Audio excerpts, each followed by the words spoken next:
subscribe. Tariq Radio. Like and subscribe.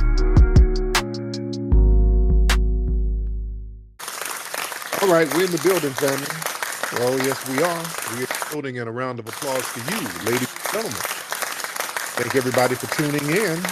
We're ready to chop up game as we always do, man. I appreciate everybody for coming on in here. We're ready to do what we do. Let me have everybody give me a nice retweet. That would be great. If everybody can give a retweet, that would be absolutely phenomenal. And let me shout out some people real quick before we get our party started. Let's see. Let me activate some energy in here. Let's see Panamera in the building. Let me see. I see the brother, the internal show off. Well, was it the international show off? I see Def DJ Wiz, Monsoon, Ty Powell, Tierra Dynamite, FBA Law. I see Juice. I see FBA Town Business, Miss Sweets, Big Smoke. I see Highland, the Black Receipt, the Prototype, Miss Skyline. I see FBA Furball, Brother Maroc in the building, and Brother Ra, Brother Arthur, and the Tethernator in the building. Respect. Respect, respect, respect. Before we get started, man, gotta give a rest in power to our brother, Black Voltron, man, Black Voltron. And somebody called up and told us that our brother passed. And Black Voltron was a staunch advocate for our lineage, man. I think he passed from a heart attack. So, Black Voltron was always in these spaces chopping it up. So, um, rest in power to our good brother, Black Voltron. I just had him up here chopping it up a few days ago. So, respect to that brother. Dark Pope, what's going on? What's happening? So, we got a lot to talk about, family. A lot to talk about. We got to get right into it. And I hope everybody gave me a retweet. I hope everybody gave me a retweet. And by the way, people are asking about our event that we're having at the Hidden History Museum on November 15th.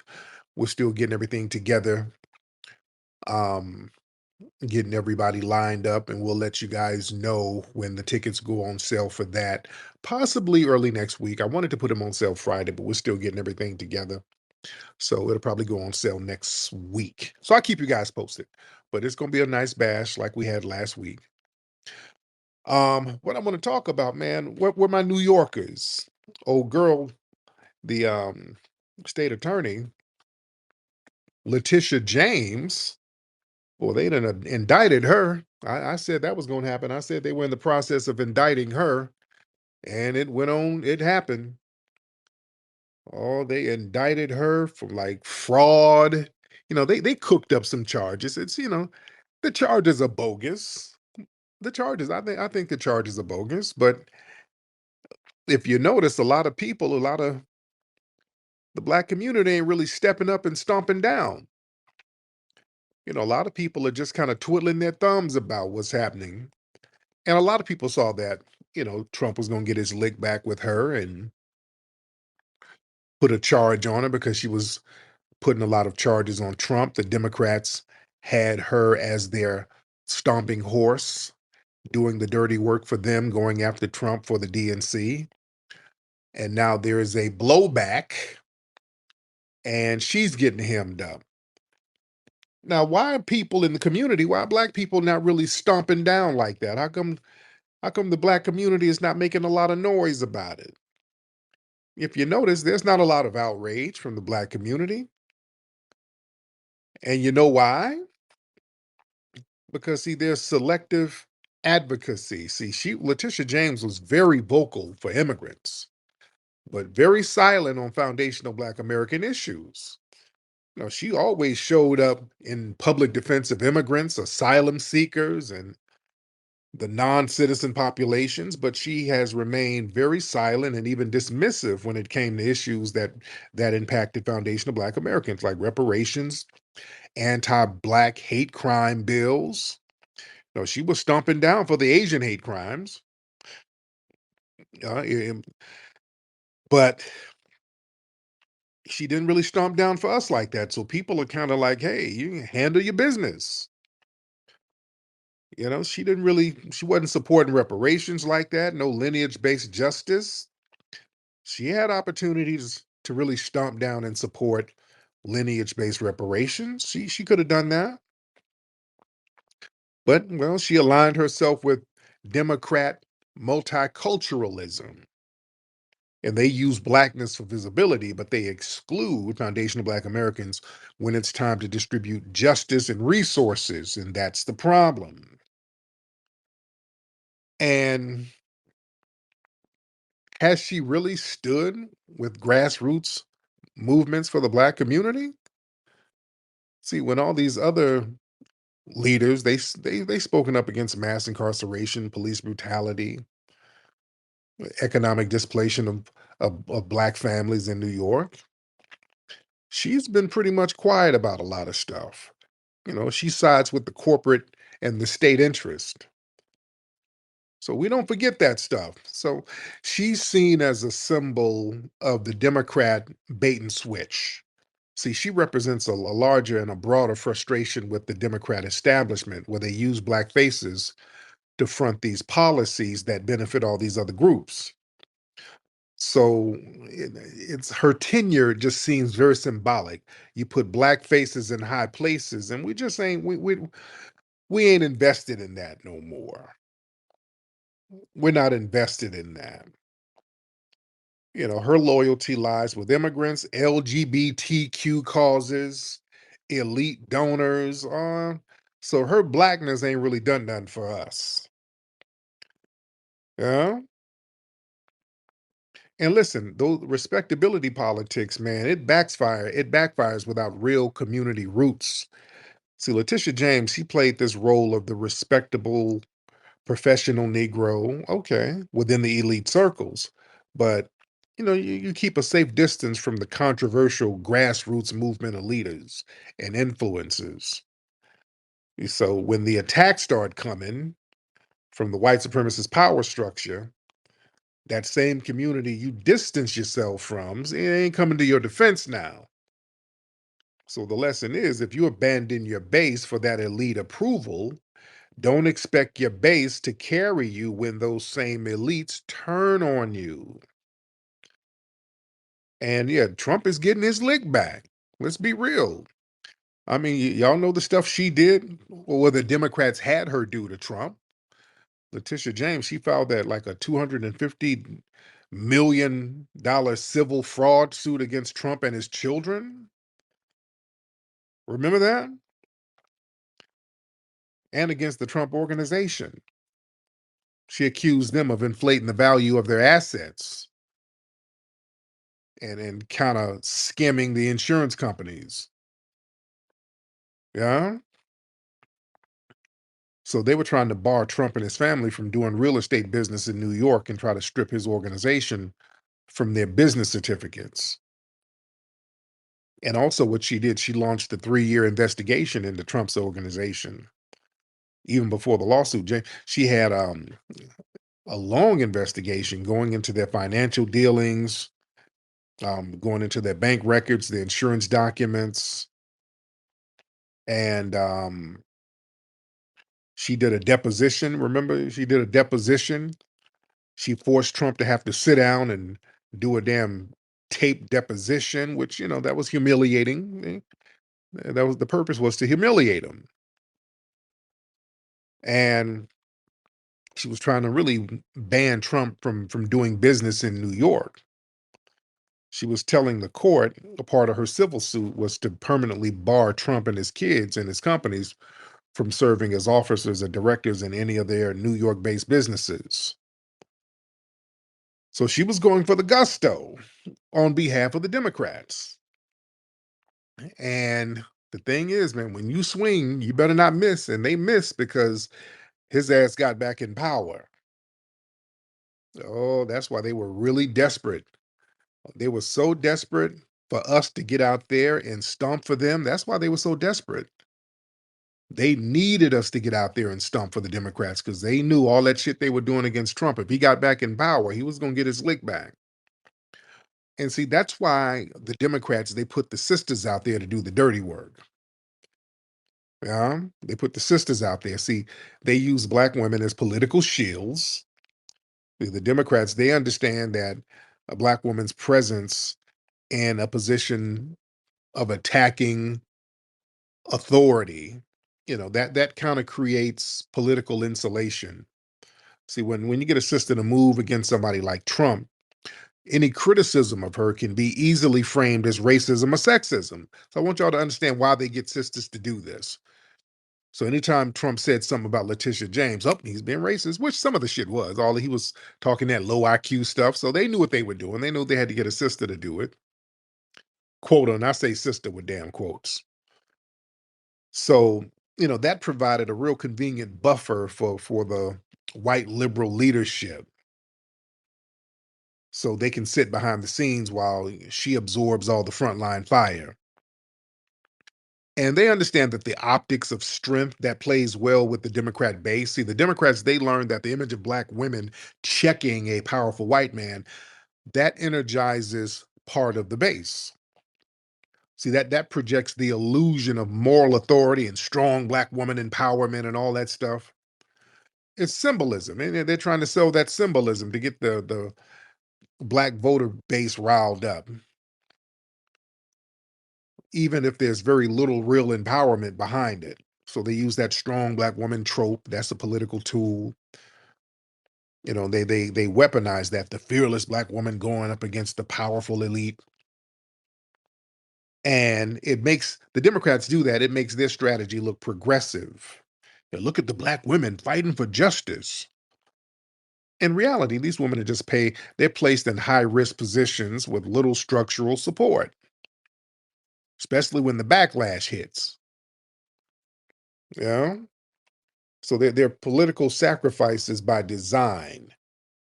That's why they got Fonnie Willis and they get them to do the dirty work. And they choose them because they understand that these sisters are expendable. So if the operation succeeds, the Democrats can boast about diversity and justice. If it fails, the blame is squarely on the black women. See how that works? So the thing is, Democrats, they use these black women in order to manage optics, not to empower. See, having black women in these visible roles, see, the Democrats, they rarely use that influence to deliver real policy wins for the black community. So their visibility, it really serves as optical diversity. It says, hey, look, we're all inclusive. Oh, look how diverse we are. We're all in this together.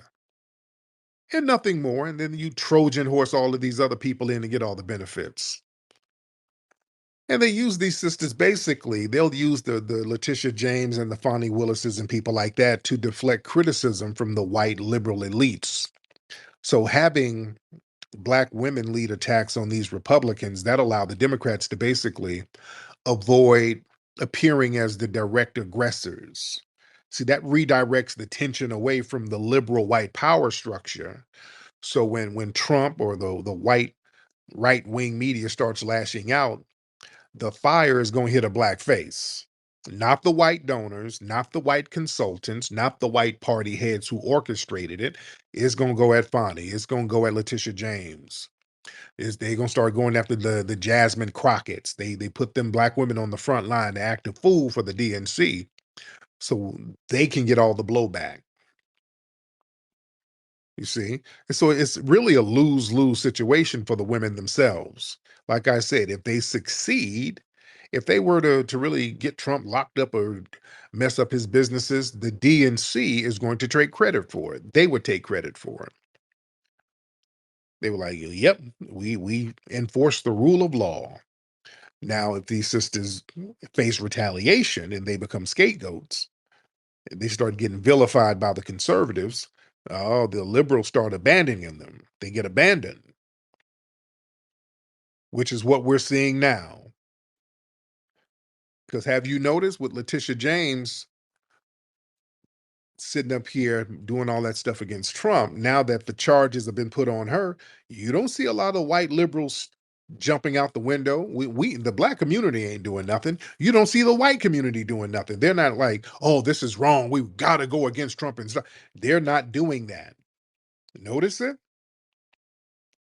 They aren't doing anything. Like I said, they'll get the black women to do all the political dirty work.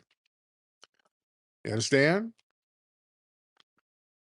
And when the indictments come, the white liberal donors and the party bosses, they stay safe in the background. All right. And the black women in the front lines on the podium taking all the shots, not the people pulling the strings. See, once the mission is complete, when they do their little missions for white daddy and white mommy start disappearing. After these women serve their little purposes, all of a sudden, they're on their own. Nobody's rocking with them. You've alienated yourself from the black community, and they know that. They know that you're vulnerable. See, y'all gotta watch that game you play. Let these people put you in a damn trick bag, and then they end up abandoning you. Yeah, you got to understand the game. And the thing is, these white liberals, they love optics, not the outcome. See, the Democrats, they create the symbol of the strong black woman standing up to power, but they do not protect these women behind the symbolisms. See, the optics, it sells diversity and courage, but the real life, when the real life consequences start happening, indictments, death threats, career damage, boy, these liberals, oh, well, let's let the process play out. Oh, y'all don't stand by them. Y'all don't do nothing. They sit there and let the black women absorb all the damage while they sit up there twiddling their damn thumbs. Letitia James, Fonnie Willis, all of them, they get dragged, threatened, attacked from every direction. And there's no strong counter campaign from the white Democrats to defend them. No, nothing. You see? So what they like to exploit black pain and so-called black courage for white power. See, Letitia James and others, see, they embody the courage to challenge power, but the benefit of that courage goes to the white liberal establishment. It doesn't go to them, nor does it go to the community. It doesn't, none of that shit go to us. So yeah, they ain't gonna protect black women. They talk all that black girl magic shit. They ain't gonna black girl nothing. They're gonna let you wither at the vine. They only defend black women when they think it's politically useful. Once the fighting stop and the benefits go away, their agenda, the poll numbers or whatever, those same black women become invisible. See, you don't see the white liberal media defending James with the same passion they had when she was targeting Trump. See, the black woman hero narrative, that's already served its purpose. So now she's expendable. So they're gonna let whatever happen to you happen to you. You're just a pawn. We got to understand the game out here. But family, this is why they really, really wanted us to hit them polls. They wanted us to get out there and vote. That's why they were so desperate for us to get out there. And they were trying to shame us. They were spending all of this money on these troll farms to come in our spaces, trolling nonstop, harassing us, denigrating us, calling us names, sending tethers our way, using scare tactics. Oh, if you don't vote, we're gonna go in detention centers. Oh, we're gonna all get deported. Oh, we can't let Trump get back in office. Oh, we can't do it. Oh, he's gonna get everybody. And what the reality is, they needed Kamala Harris in office so they can be protected. See, the Democrats needed protection, but they wanted protection without black progress. See, they kept telling us, whoa, black people got to save democracy. Ooh, you black people, they got to save democracy. But y'all will not give us what the hell we need. So you weren't that concerned about democracy. If you were concerned about democracy, you would have came through with the damn tangibles. You could have came through with the reparations package. You could have came through with some hate crime bills. But you didn't. Y'all played games, play stupid games, you win stupid prizes. Yeah, you wanted the vote, the turnout, the moral support, but you didn't respect the demands. So this is where we are. Y'all spend millions of dollars on trolling, but no tangibles. Hey, y'all could have spent money on some black business development, housing, reparations, a lot of great things. Y'all spent hundreds of millions of dollars on Cardi B and Megan Thee Stallion and troll farms and rolling. I mean, y'all were just betting on losing cards left and right. Y'all were trying it. Y'all weren't reading the damn room. Y'all weren't y'all weren't really reading the energy out here. Y'all were listening to Conscious Leach and Roland and all these people who y'all get around you who act like they are somehow translators of the black grassroots when they're a bunch of damn buffoons who the black community don't even rock with. See, I hope the DNC is listening. I hope you're listening. Y'all have a bunch of buffoons who trick you guys into giving them some money by telling you, yeah, I'm out here in the streets. I know the grassroots, they respect me, so I can talk to them and I can get them in shape. And these clowns that y'all send around us, we know that they're shields. Don't nobody rock with them in real life. Don't nobody on the grassroots rock with these people. These people are clowns, buffoons. Many of them are tethers, so we don't really rock with these folks. So y'all listening to the wrong advice out here, DNC. See, because y'all knew Trump's return would put you at risk. You knew that. Y'all knew that Trump was going to stomp down on all of you. So all of that desperation about getting us to vote, that wasn't about equality. That was about your self-preservation. You knew that Trump would target the very people who misuse their power, according to a lot of the right wingers, while neglecting foundational Black Americans, these prosecutors and party leaders and enablers. So yeah, y'all were trying to lean on us, talking about, oh, he's gonna come for all of us. You better get your ass to the polls. No, we said we're good and we're good. We're still good. We're fine. Yeah, y'all tried to shame us. See that shaming shit, that ain't working. I don't know. That playbook that y'all think y'all gonna run where y'all just talk to us any kind of way and we just gonna vote. Y'all leave that shit alone. Those days are over. It's a whole new day. Sending these clowns out here to talk crazy to us and that's supposed to make us vote. Those days are over. Y'all better read the damn room. Trying to shame us instead of negotiating. Y'all better sit down and start talking like you got some sense. Sit down and talk with some of the grassroots influencers and get something going if you want to win. Now, if you want to keep getting these indictments and yeah, the folks getting rounded up and all that, that shit ain't scaring us as much as y'all try to lie. And tethers just be lying their asses off. I've seen so many videos of tethers talking about you FBA niggas. We told you you better vote. You did not want to vote for Kamala. Now look, these niggas are getting deported too. Like, fool, none of us are getting deported. None of us. They got videos of them actually fantasizing about us getting deported. I keep telling people these tethers got real weird fantasies about us being deported. We're not being deported. That's wishful thinking. Well, these people hate the fact that we're foundational. That's what foundational means. Foundational means we ain't got to live under the threat of being sent some damn where. And a lot of these people are very resentful of that because they got to hide and you got to duck and hide in closets and hide in somebody's attic and hide under a bunk bed and you got to hide in somebody's trunk. We ain't got to do that. We don't have to do that. So they feel a certain way about that. But all of the shaming tactics and the guilt trips, that's not working. All of that, your ancestor died so you can vote. How you gonna let fascism win? You helping Trump. Yeah, but yeah, that's symbolic guilt without substance. That's just manipulation.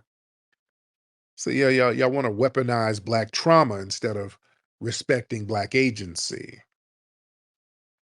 And y'all recruited a lot of non-FBA mouthpieces to really attack us. That's where y'all really messed up because y'all do not understand how deep the delineation movement is. The delineation movement is a major thing. Okay, what's up? We got Max in here. This Myron's people. Oh, let me get Max in here. I want to see what Max is talking about. But like I said, man, foundational Black Americans are no longer mules for the Democrat Party. There's a brand new political awareness happening right now. No vote without policy, no turnout without tangibles, no defense without respect. The Democrats are kind of panicking because that reliable Black vote, that's no longer guaranteed. And without that, their fragile coalition collapses.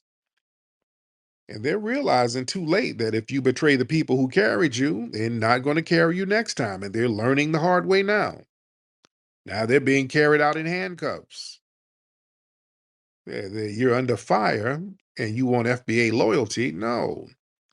No, the same. Listen, notice how they're kind of changing up a little bit now at the last minute. These people were saying that us delineating we're toxic, xenophobic, divisive, Russian bots.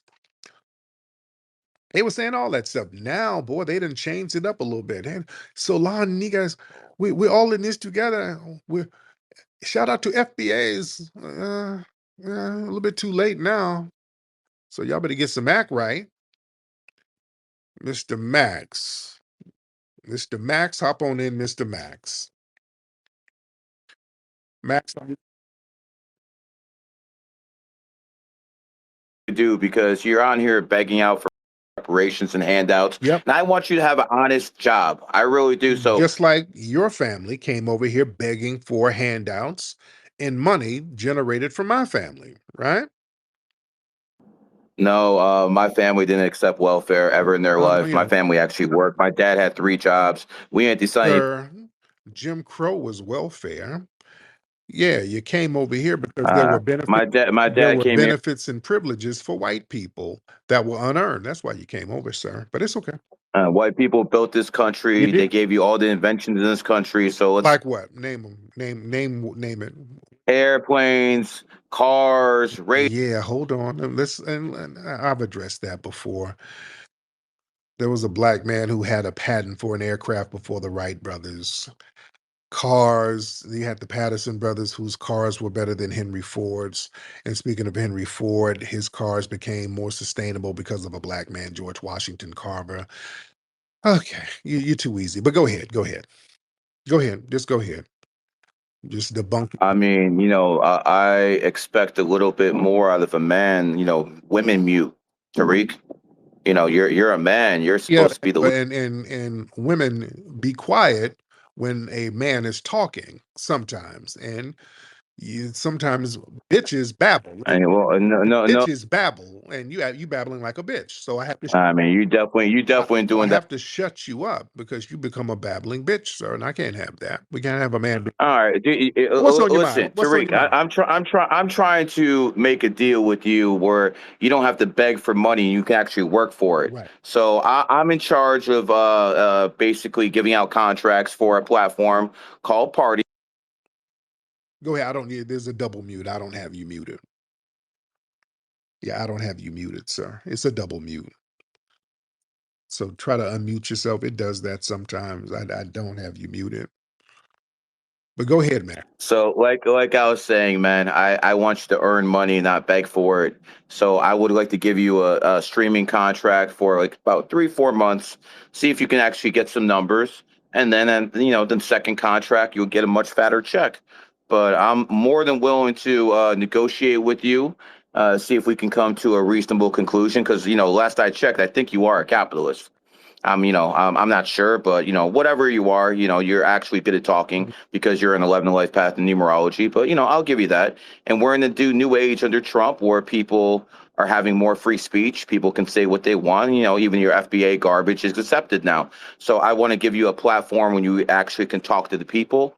And that is the main reason I came up here. I have been known to get. Slow down. Here's the problem. My platforms are bigger than yours. So you can't really offer me anything. On these spaces, my spaces are consistently higher than any of your spaces. My numbers are pretty consistent and high, and even my live numbers when I go do live events, I draw large crowds. You guys can't do any of that. You guys basically Well, Tariq, my YouTube's bigger than yours. My IG's bigger than yours. My TikTok's bigger than yours. This is the only no, platform. it's not. Not really. Not really. Nobody knows you, sir. You I'm the most famous man in my field. no, sir. You know, You're a nobody troll who rose with a camel piss smelling tether, Myron Gaines. So nobody knows I am. outside of the 4chan circles. Don't nobody know you guys. You guys can't really draw a crowd. I'm the top numerologist in the world. Right. Very simple, man. Yeah, you're a zero. You're a big ass zero. Yeah. Right. The number is zero. You're a nothing burger. So yeah, you don't have anything to offer, sir. But I will say this. This is one deal we could do. Get that money up so we can do a debate with Gaines. The price is 100K now. You get up 100K and we'll do a debate. You're not worth anywhere near You that, man. yeah, dude, are you out of your mind? I absolutely am. I can draw that. I'll let Just you say you don't have it. Just say that. If you ain't got it, you ain't got it. That's all right. You didn't use your whiteness to really stack up the bread that you needed to stack up. So yeah, you get 100 grand and then talk to me, and let's see what we can do. You feel me? Have Myron Gaines sell some of his zebras. Y'all can get that kind of money.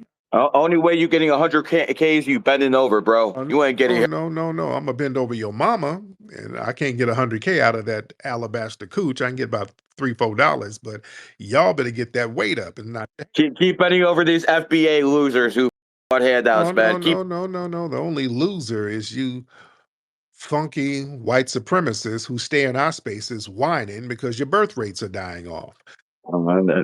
A white nation. You the white nation, what, sir? You do what? Come on, Max. Come on, Mr. Max. I didn't mute you, sir. I think you dropped some mayonnaise on the phone and it shorted out the system. All you do is mute, Tariq. You could never debate in your life. You don't have to. And y'all get, I destroyed your people. Y'all still embarrassed because Black Daddy whooped on them. I, You I you whooped you on can't talk to me without. whooped the ostrich eggs out of your people. I whooped them very good, and you guys are You use that mute like a bitch, right, Tariq. right, because you are a bitch. I'm gonna mute you and shut you up like a hoe. Shut up, bitch. Click. There you go. But yeah, get your money up, not your funny up. Get your money up and not your funny up. If y'all really want to do some business, and we'll do big numbers, man. That 100K, that's a very, very good price because it's gonna make millions if I spank Myron again. So yeah, get that money up and let's make it happen. All right. We'll call it. Let's give it a catchy name. You know, they had the Thriller in Manila. We can even do it over there in Myron's homeland. I've never seen someone on Myron's dick so If much as you. we can do it in Myron, it'd be the tether in the desert. That's what we call it. The tether in the desert. Not like the Thriller. You would bend over for We Myron. would You. do it like that. Well, we know Myron lays up in bed with white men. We understand that. So yeah, let's make it happen, Max. Get that 100. You ain't worth 100, Get bro. your ass up out of here. Get that 100K up and talk to me. Yeah. I ain't talking nothing under 100K. All right. So y'all get that money up. All right. Ayo, what's up, Ayo? Hey, what's up, Tariq? How you doing? I'm phenomenal, man. How are you? Yeah, I'm doing good. I'm doing good. So I had a question.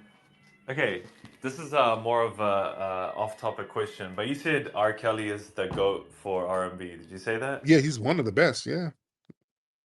Okay, wouldn't you argue Chris Brown's better? Is Chris Brown better? Yeah, I mean, if you look at albums and hits, R. Kelly had a better voice, but Chris Brown just had a better catalog. Yeah, Chris is good. I love Chris. That's my brother. I just went to his concert. Uh, nah, R. Kelly got classics. Yeah, R. Kelly got classics. I love Chris. Chris is a phenomenal dancer and the whole shebang, but yeah, R. Kelly, just timeless classics, man. He did I Believe I Can Fly. I mean, god damn. Forget about the aside from the legal stuff, as far as just talent, and songs and just time tested hits. R. Kelly, man. R. Kelly. So, um, are you a fan of Chris Brown? Yeah, I think personally, I think Chris Brown's better than R. Kelly in terms of catalog. I think R. Kelly had a better voice, 100%. I think he's obviously reigns supreme in that era. And I guess my last question is, what do you think about Drake? Do you think Drake is the undisputed GOAT of rap right now? Well, not really. Drake is kind of looking funny style because they kicked out that lawsuit. They that lawsuit got thrown out of court where he was trying to Yes. getting dissed. So that was a bad look. All the OVO fans, they were like, they thought he was going to do something with that lawsuit. Yeah, a lot of these courts they're kicking out these bogus defamation suits and all that because they see people are trying to get a bag, so a lot of that stuff is getting kicked out. People ain't really rocking with that, as you see. So Drake took an L with that, but I like Drake. I like Drake. Now you Canadian? Because you sound like you Canadian. You Canadian? No, no, I'm not Canadian, but when you say that, like, I understand the lawsuit, but I mean, if you look at Drake, right, his catalog, his impact, and the fact that he's been running for like 13, 14 years, you don't think he's one of the best, if not the best, right now? He's good. No, no, no. Drake is good. I like Drake. I think he's very talented. He's pretty thorough to have a long run that he's having. So I give credit where credit is due. I think he's good. Um, as a pop rapper, he's a pop rapper, which is cool. There's nothing wrong with that. So What about his R&B stuff? You don't like his R&B stuff? a lot of that is kind of poppy, but it's good. I like it. I like it. But there's better singers, there's better rappers. Because when you say who's the best, we're getting into a different conversation. Now, who sells the most? He has a real good selling catalog, just like Chris Brown. So, Yeah.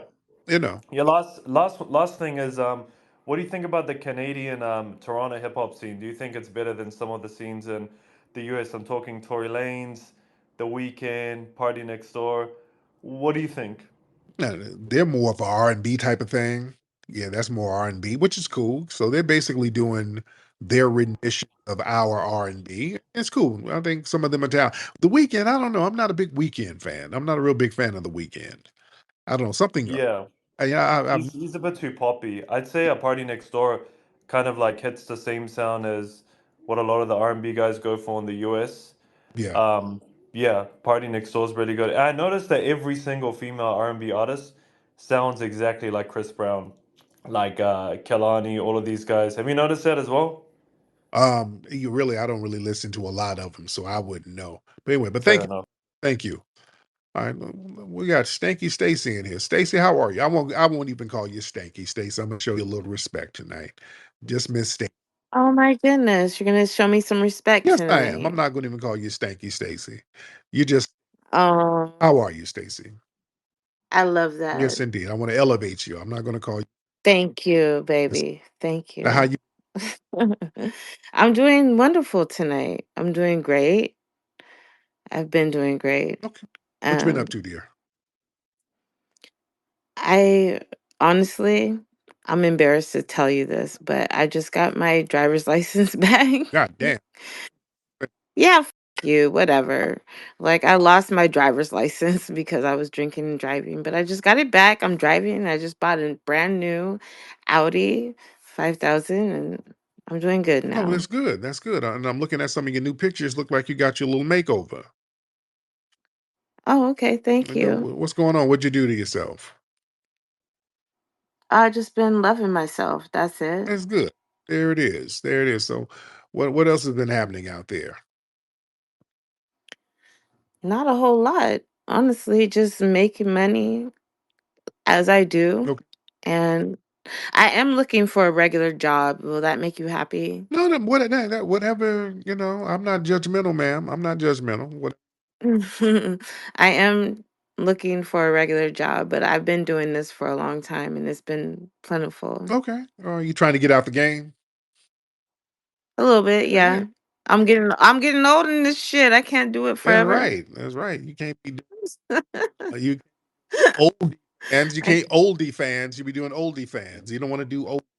okay, you know what now? You know what now? You clowning now. You clowning. Don't have me. Don't have me No, drag you. no, no. It's all good. Well, you're gonna be all right, Stacy. I see.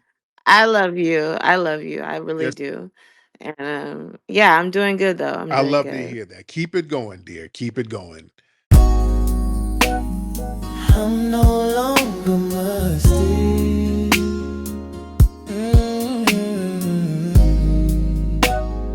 I'm no longer musty.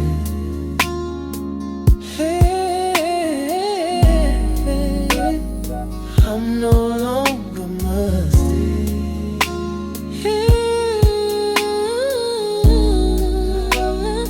I'm no longer musty. 'Cause I got my real work on. I'm no longer musty. 'Cause I got my real work on. I'm no longer musty. 'Cause I got my